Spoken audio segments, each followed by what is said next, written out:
વિદ્યાર્થી મિત્રો, આવતીકાલે 6 માર્ચ તમારું ધોરણ 10 નું બેઝિક મેથ્સનું પેપર. અને બેટા એ બેઝિક મેથ્સના પેપરમાં શું તમારે પૂરેપૂરા માર્ક્સ જોઈએ છે? 18માંથી 18 ગુણ જોઈએ છે? તો હા બેટા, આ વિડીયો છે તમારા માટે. જે રીતે આપણે લાસ્ટ ટાઈમ વિજ્ઞાનના વિડીયો BCDમાંથી બેઠું પેપર પૂછાયું હતું, એ જ રીતે એવી જ તૈયારી સાથે ફરીથી હું આવી ગયો છું. તમને બેટા 18માંથી 18 ગુણ ફાઇનલી મળી જશે ગેરંટીથી.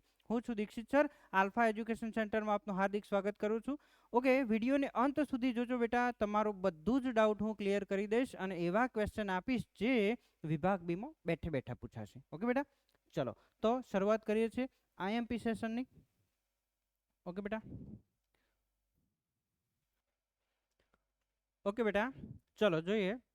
બહુપદીના અંદરથી ફાઇનલી દ્વિઘાત બહુપદીના શૂન્ય શોધવાનો એક ક્વેશ્ચન તમારી પરીક્ષામાં બેટા 100% પૂછાશે જ. તો અવયવો પાડી અને પછી એના શૂન્ય શોધી કાઢવાના એક ક્વેશ્ચન તમારી પરીક્ષામાં 100% પૂછાશે જ. ઓકે, તો આપણા બહુપદીના અંદરથી ચેક કરી લે અને સ્ક્રીનશોટ પાડવો તો ફટાફટ પાડી લેજો. ઓકે, ફટાફટ. સ્વાધ્યાય 2.2 ના અંદરથી મોટા ભાગના બધા દાખલા તમારે કરી લેવાના થશે. યસ, ઓકે, આગળ બેટા. શૂન્ય શોધવાના દાખલા અને એના પછી જો તમને શૂન્યનો સરવાળો અને ગુણાકાર આપ્યો હોય, એના પરથી આપણે બેટા દ્વિઘાત બહુપદી મેળવવાના એવા પણ દાખલા પૂછાશે. બિલકુલ દાખલા પૂછાશે. તો આ તો કરી જ લેવાનું, 100% કરી જ લેવાનું બેટા. વેરી મોસ્ટ આઈએમપી ક્વેશ્ચન, હે ને? યસ, અને સ્ક્રીનશોટ પાડવો તો પાડી લેજો. ફટાફટ આપણે આગળ વધીએ છીએ. આજે બિલકુલ ટાઈમ ઓછો છે. આવતીકાલે ધમાધમ તમારું પેપર આપવાનું છે અને પેપરના અંદર ધુરંધર પરિણામ લાવવાનું છે તમારે. ઓકે બેટા, આગળ જોઈએ તો આ એ જ ક્વેશ્ચનો, એ જ પ્રકારના દ્વિઘાત બહુપદીમાં બેટા તમને શૂન્યનો સરવાળો અને ગુણાકાર અનુક્રમે આપેલો હોય, એના પરથી દ્વિઘાત બહુપદી મેળવવાનું. આ ક્વેશ્ચનો પણ બેટા કેવા છે? 7 સ્ટાર ક્વેશ્ચનો છે. આમાંથી બિલકુલ તમારી પરીક્ષામાં એકાદું ક્વેશ્ચન હશે. ઓકે, ચલો સરસ બેટા, આગળ વધીએ છીએ. સમય આપણે નથી બગાડતા. એના પછી બેટા દ્વિઘાત સમીકરણ. બેટા દ્વિઘાત સમીકરણના અંદર 7 સ્ટાર ક્વેશ્ચન જો મારે તમને કરાવવા હોય ને, તો એક તો નીચેના દ્વિઘાત સમીકરણના બીજ સમાન હોય.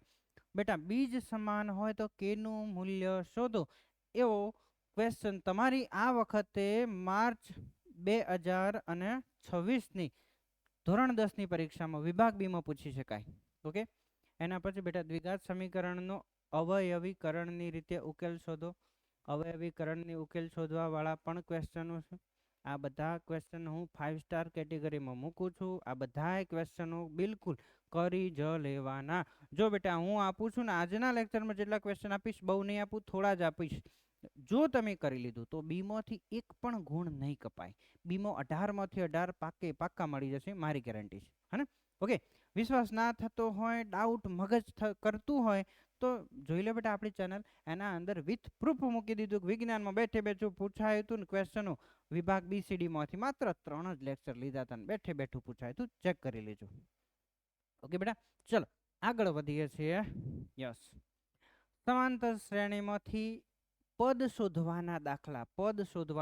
સમાંતર શ્રેણી નું 11મું પદ ખાલી જગ્યા છે, 11મું 12મું 13મું આવો કોઈ પણ પ્રકારનો દાખલો પણ શું પદ શોધવાના દાખલા બિલકુલ પૂછી શકાય.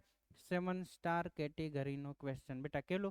7 સ્ટાર કેટેગરીનો. આ પણ 7 સ્ટાર કેટેગરીનો. ઓકે, અહીંયા પણ આ પણ 7 સ્ટાર કેટેગરીના ક્વેશ્ચન. પદ શોધો, બિલકુલ 7 સ્ટાર કેટેગરીના ક્વેશ્ચન. ઓકે, આ 5 સ્ટાર કેટેગરીનો ક્વેશ્ચન. સમાંતર શ્રેણીનું 11મું પદ 38 ને 16મું પદ 73 હોય તો તેનું 31મું પદ શોધો. ઓકે, 3 અંકની કેટલી સંખ્યા 7 વડે વિભાજ્ય હશે? આ બેટા 5 સ્ટાર કેટેગરીનો ક્વેશ્ચન. ફટાફટ આના સ્ક્રીનશોટ પાડી લેજો બેટા, અને લખી અને આ વિભાગ બીના દાખલાઓ 2 વાર લખીને તૈયાર કરજો. કાલે તમને 100% આવડી જશે. યસ, ફટાફટ. ઓકે બેટા, ચલો આગળ જોઈએ. 10 અને 250 વચ્ચે 4ના કેટલા ગુણ થશે? આ પણ 7 સ્ટાર કેટેગરીનો ક્વેશ્ચન. 0.6, 1.7, 2.8 એ રીતે એના 100 પદ સુધીનો સરવાળો કરો. ઓકે, પદોના સરવાળા કરવાનું બેટા, પદોના સરવાળા શોધવાનો પણ ક્વેશ્ચન બિલકુલ તમારી પરીક્ષામાં આવી શકે. એકાદો ક્વેશ્ચન એવો પણ આવી શકે કે પદોના સરવાળા શોધો. ઓકે, એના પછી સમાંતર શ્રેણીનું 10મું બેટા પદ શોધવાનું ક્વેશ્ચન. અભી હાલ આપણે આગળ પણ જોઈ ગયા. પદ શોધવાનું ક્વેશ્ચન બિલકુલ કરી લેવાનું. 2 અંકની કેટલી સંખ્યા 3 વડે વિભાજ્ય હશે. આ પણ સરસ મજાનો 5 સ્ટાર ક્વેશ્ચન. આ બધા ક્વેશ્ચન બેટા કરી જ લેવાના. એમાંથી એક પણ જતો નહીં કરવાનો. કેમ કે આઈએમપીમાંથી આઈએમપી છેલ્લી ઘડીનું આઈએમપી આપું છું, ચાયણી મારીને જે પણ વધ્યું બિલકુલ પૂછાય એવા ક્વેશ્ચન છે. યસ,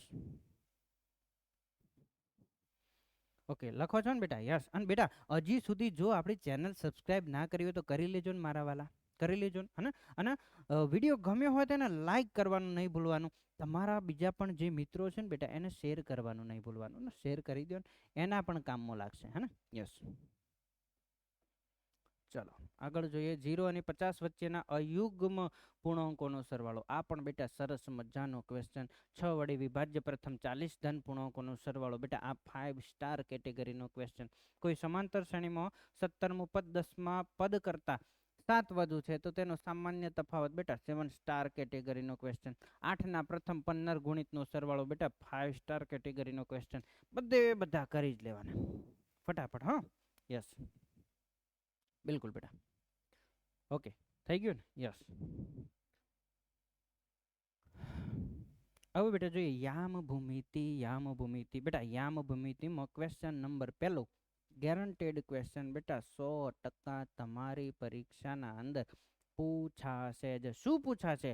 અંતર શોધવાનું પૂછાશે. વચ્ચેનું અંતર શોધો. બની શકે અહીંયા 1 2 3 માંથી બેઠો ક્વેશ્ચન પણ આવે, અથવા તો કોઈ પણ રકમમાં ચેન્જ પણ આવી શકે. હા, પણ શું બેટા અંતર શોધવાનો, બે જોડ વચ્ચેનું અંતર, બે બિંદુઓ આપેલા છે, કોઈ પણ એ બિંદુ આપી દીધું હોય, કોઈ પણ બી બિંદુ આપી દીધું હોય, એના યામ આપ્યા હોય બેટા, તો અંતર શોધવાનો ક્વેશ્ચન તમારી પરીક્ષામાં 100% પૂછાશે જ. ઓકે, એના પછી જોઈએ બિંદુઓ -1 7 અને 4 3 ને જોડતા રેખાખંડનું 2:3 ગુણોત્તરમાં વિભાજન કરતા બિંદુના યામ. બેટા આ 5 સ્ટાર કેટેગરીનો ક્વેશ્ચન. બિંદુઓ 4 3 8 5 ને જોડતા રેખાખંડનું 3:1 ગુણોત્તરમાં વિભાજન કરતા બિંદુના યામ. આ પણ બેટા 5 સ્ટાર કેટેગરીનો ક્વેશ્ચન. બિંદુ P 2 3 અને Q 10 y વચ્ચેનું અંતર 10 હોય તો y ની કિંમત શોધો. બેટા આ વખતે આ ક્વેશ્ચન હું 7 સ્ટાર કેટેગરીમાં મૂકું છું. બધા કરી લેજો. હે, બધા કરી જ લેવાના બેટા. બધા મજાના ક્વેશ્ચન. યસ, ઓકે, બિલકુલ. ચલો બેટા આગળ વધીએ. યસ, ત્રિકોણમિતિનો પરિચય. બેટા ત્રિકોણમિતિનો પરિચય સરસ મજાનું જોઈ લઈએ. એક તો કિંમત શોધવાનો એક ક્વેશ્ચન. રકમ ચેન્જ હોઈ શકે છે બેટા. અહીંયા હું તમને રકમ મૂકી, અહીંયા રકમ આપી, પણ રકમ ચેન્જ હોઈ શકે. બની શકે જો બેઠું પૂછાય તો બહુ સારું. બાકી રકમ ચેન્જ કરે તો આપણા બાપાનું જાય. હું આપણે તો શું કરવાનું, આપણને દરેકની કિંમતો ખબર હોવી જોઈએ. તો મૂકી દો અને ગણી દો, વાર્તા પૂરી. કિંમત શોધવાનો એક ક્વેશ્ચન તમારી પરીક્ષામાં કેટલા ટકા પૂછાશે? 100%. એમ નથી કેતો બેઠી આની આ રકમ હોય, રકમ કોઈ પણ હોય, પણ કિંમત શોધવાનો એક દાખલો પૂછાય બેટા. યસ. એના પછી મજાનું આ વખતે 5 સ્ટાર કેટેગરીનો ક્વેશ્ચન. જો 10a + b વર્ગમૂળ 3 10a - b બરાબર 1 ભાગ્યા વર્ગમૂળ 3 તો a અને b ની કિંમત શોધો. એવું પણ પૂછાય કે આકૃતિ અહીંયા આપી છે બેટા, અને આકૃતિ ઉપરથી તમે કિંમત શોધો. એ પણ સરસ મજાનો 3 સ્ટાર કેટેગરીનો ક્વેશ્ચન. બધા કરી લેવાના. સૌથી પહેલું 7 સ્ટાર, પછી 5 સ્ટાર, પછી 3 સ્ટાર કરવાનું. ઓકે બેટા, ચલો આગળ વધીએ. યસ, આ પણ 5 સ્ટાર કેટેગરીનો ક્વેશ્ચન. ઓકે, યસ, આ પણ 5 સ્ટાર કેટેગરીનો ક્વેશ્ચન. અને ઉદાહરણ 8 પણ કરી લેવાનું. એ પણ 5 સ્ટાર કેટેગરીનો ક્વેશ્ચન. ઓકે, વાર્તા પૂરી. આટલું કરી દો એટલે બેટા ત્રિકોણમિતિનો પરિચય પૂરું થઈ જાય ને સરસ મજાનું માંથી બેઠું પૂછાય. હે ને? યસ. આનો સ્ક્રીનશોટ પાડી લેજો બેટા. Yes, okay.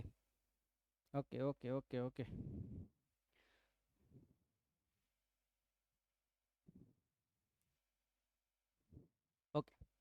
ત્રિકોણમિતિના ઉપયોગોમાંથી બહુ દાખલા નથી આપ્યા, માત્ર 4 ક્વેશ્ચન આપ્યા. કેટલા બેટા? 4. 1 2 3 4 4 ક્વેશ્ચન ફક્ત આપ્યા. એના અંદરથી બેટા અહીંયા આ પ્રથમ દાખલાનો હું 7 સ્ટાર આપું છું. યસ, બીજો પણ 7 સ્ટાર ક્વેશ્ચન કહું છું. સર્કસના તંબુવાળાનું હું બેટા 5 સ્ટાર કેટેગરીના અંદર મૂકું છું, અને ટાવરના પાયાથી આને પણ હું 7 સ્ટાર કેટેગરીની અંદર મૂકું છું. આટલા કરી લેજો હા બેટા. ફક્ત 4 જ ક્વેશ્ચન આપ્યા છે, ફક્ત 4 જ. આટલા તો કરીને જ જજો, હા ને? બિલકુલ, તો તમારું માર્ક્સ નહીં કપાય. યસ, આમાં પણ બની શકે જો થોડું ઘણું પેપર હાર્ડ કરવું હોય તો આના અંદર રકમ ચેન્જ હોય, બાકી પદ્ધતિ આ રીતે પૂછાશે. યસ, આગળ જોઈએ બેટા. બે ઘન પૈકી ઓકે. યસ, પૃષ્ઠફળ અને ઘનફળ. જો તમને પૃષ્ઠફળ ઘનફળમાં ગણવાની મજા આવતી હોય તો આ ચેપ્ટર કરવું. જો તમે એવું લાગતું કે સર આ તો બધું મારથી નહીં થતું, ભેગું નહીં થતું, તો આ ન કરતા. ભેગું ના થતું હોય તો પૃષ્ઠફળ ઘનફળમાં માત્ર મેં તમને 2 જ ક્વેશ્ચન આપેલા છે. જો ના થતું હોય તો ના કરતા, પણ બાકીનો એક પણ ચેપ્ટર છોડવાનો થતો નથી. પછી ખ્યાલ આવે છે? જો ના થતું હોય તો ના કરતા, પરંતુ આગળનો એક પણ ચેપ્ટર છોડવાનું થતો નથી. આ ધ્યાનથી સાંભળજો બેટા. યસ, બિલકુલ.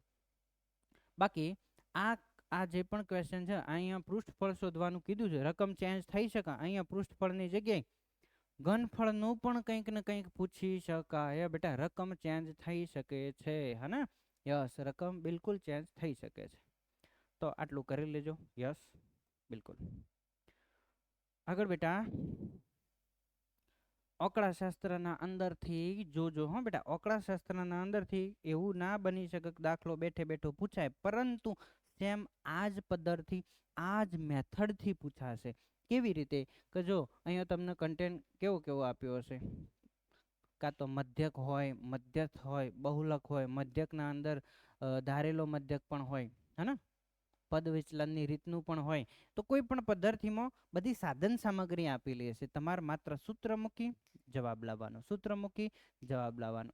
આવો એક ક્વેશ્ચન તમારી પરીક્ષાના અંદર બેટા 100% હશે જ. વિભાગ બી ના અંદર છેલ્લો ક્વેશ્ચન, વિભાગ બી ના અંદર કયા નંબરનો પૂછાશે? છેલ્લો ક્વેશ્ચન હશે. અને એક ક્વેશ્ચન તમારી પરીક્ષામાં 100% હશે જ. કેવું બેટા? સમજી લો, એક આદો જોઈએ દાખલો, તો a બરાબર 50 આપી દીધું. યસ, સિગ્મા એફઆઈ યુઆઈ આ રીતનું બધું ક્વેશ્ચન હશે. જો કે યસ, થોડી રકમના અંદર મિસ્ટેક થઈ છે, થોડું ડબલ થઈ ગયું છે. એ થોડું ધ્યાનથી જોજો. થોડુંક ટાઈપિંગ મિસ્ટેક છે, તો બધું ડબલ થઈ ગયું છે પહેલી બીજી રકમના અંદર. ઓકે, ત્રીજી ચોથી ને બધું બરાબર છે. Yes, okay. તો ચેક કરી લેજો. થોડું અહીંયા જે રીતે સિગ્મા એફઆઈ 35 આ ડબલ થઈ ગયું છે, એ થોડી ટાઈપિંગના અંદર અમારી મિસ્ટેક થયેલી છે ને બેટા. તો એ થોડું ધ્યાને લેજો. ડબલ નહીં જોવાનું, એક આળું એક જ બાજુનું જોઈ લેજો. રેડી? યસ. તો આ રીતે બેટા, આ રીતે રમકડો બધો આપ્યો હશે, ફિટ કરી દાખલો ગણી દેવાનો. Yes, okay. બીજાના અંદર પણ જોઈ લો, આ રીતે બધું આપેલું હશે. યસ, અહીંયા A50 આપ્યો, સિગ્મા એફઆઈ યુઆઈ આપ્યું, -36 સિગ્મા એફઆઈ આપ્યું, 35 H10 આપ્યો હોય તો મધ્યક x બાર શોધો. આવો ક્વેશ્ચન. બધાના જવાબો પણ મેં અહીંયા આપી દીધા, તમે જાતે ગણી શકો એના માટે. બરાબર? યસ, તો આ બધી માહિતી આ રીતે આપેલી હશે, અને એમાંથી એક આદો ક્વેશ્ચન તમારે કરવાનો થશે. બોલો, રેડી? ઓકે. આ સાથે વિભાગ બીનો અહીંયા આપણે સમાપ્ત કરીએ છીએ. આશા રાખું તમે સરસ મજાનું સમજ્યા છો, અને આ સમજનો ઉપયોગ તમારા પેપરમાં કરજો. ખૂબ સરસ તમારા પેપરના અંદર માર્ક્સ આવે એવી શુભેચ્છા પાઠવું છું. તો બહુ જોરદાર મહેનત કરતા રહો અને જોડાયેલા રહેજો આલ્ફા એજ્યુકેશન સેન્ટર સાથે. હજી બેટા ઇંગ્લિશનું પેપર બાકી, સામાજિક વિજ્ઞાનનું પેપર બાકી, તો એના IMPની પાક્કા જીકે આપણે બોલાવવાની થાય છે. ઓકે, જય હિન્દ, જય ભારત.